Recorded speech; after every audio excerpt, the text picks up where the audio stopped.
రెండు తెలుగు రాష్ట్రాలలో వైరల్ అవుతున్నటువంటి కోవా బన్ ఇష్యూ ఏదైతే ఉందో, సో ఇది చింతల దగ్గర ఉన్నటువంటి కోవా బన్ బండి.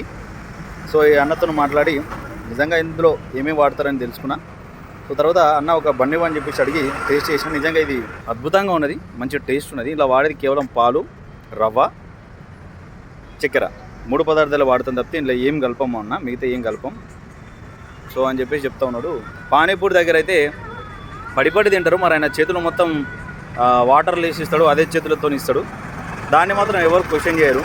మేము నీట్గా మంచి మనసుతో అమ్ముతూ ఉంటే దీని మీద ఇన్ని మాటలు ఎందుకు మాట్లాడుతూ ఉన్నారు? ఫుడ్ జిహాద్ అంటున్నారు, కల్తీ అంటున్నారు, అది అంటున్నారు, ఇది అంటున్నారు. సో అట్లా ఎప్పుడైనా పానీపూరి అమ్మేటి వాళ్ళని ఇట్లా ఎవరైనా అడిగిరా అని చెప్పేసి ఈ అన్న ఒక క్వశ్చన్ చేస్తూ ఉన్నాడు నాతోని మాట్లాడు.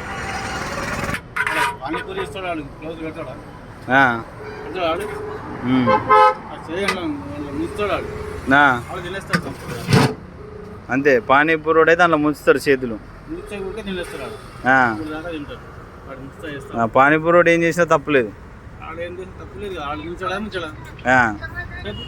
మీరు ఎత్తేనే తప్పు.